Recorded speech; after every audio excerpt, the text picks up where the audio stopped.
Best get some tea while you're at it. We've only got a quarter left. Oh, I always like to use up what I've got before I get fresh. You mean you don't keep a stocking? What sort of a way is that going on, I suppose? Living from hand to mouth? Well, I've only got to pop round to the corner shop. Oh, yes. What about fire? What about what? Fire. A lot of Linda's stock could go up in smoke, you know. She could have fire or a burglar. It has happened before, you know. Even in Coronation Street. Look at Elsitana that time. And if they take the trouble to break into that scruffy number 11, they'd go anywhere. Then where will you be with your tin of sardines and your 2 packets of potato crisps and your quarter of tea? You've been in my cupboard. You've got no system, that's your trouble. Well, anyway, why should Florrie Linda's shop catch fire? And why shouldn't it? Mysterious are the ways of the Lord. It could just happen, you know, to teach people like you a lesson.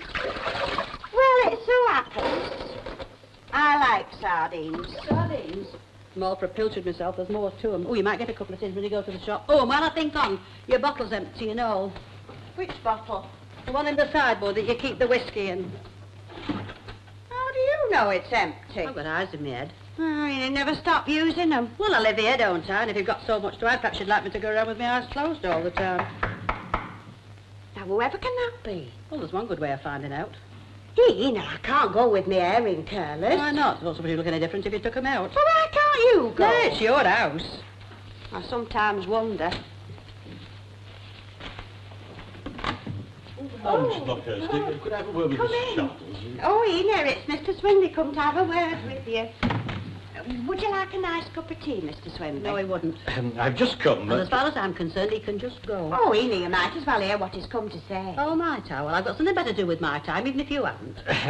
If I could have a word in private with you, Just tell him Mrs. if there's anything Sharples. to say, he can say it in front of my friend. I've got nothing to be ashamed of. Mrs. Sharples Yes, I know. Oh, tell him to get on with it. We haven't got all day. Mrs. Sharples Yes. The committee has authorised me to inform you that they've reconsidered the matter of your recent dismissal.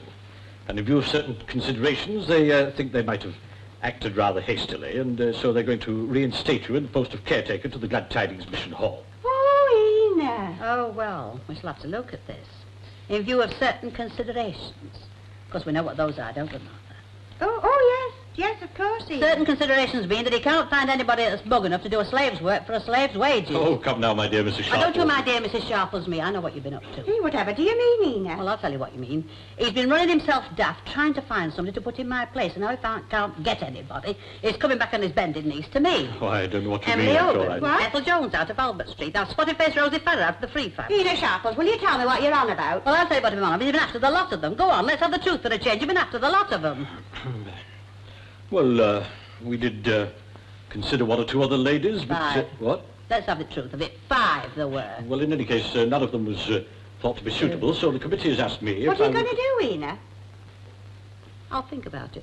Oh, I'm afraid there won't be time for that. You see, Miss Nugent Doesn't want to stay a minute longer than she'd need to, and I don't think I blame her. After all, who wants to live in a room with the water streaming down the walls every time we have a bit of warm weather? Condensation, it's called, but of course you wouldn't understand that. Mrs. Sharples, the committee particularly 10 asked bob a me week more.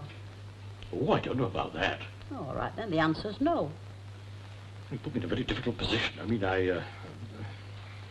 shall we say 5 shillings? No, we shall say 10 shillings, and you get in a bargain at that. Oh, very well, but I don't know what the committee will say. Well, if they could put the sense in their heads, which I doubt, they'd be glad to get me back at any price. Yes. Yes, of course they will, yes. Well, I'm very glad that's all settled, and can I take it you'll be coming back immediately?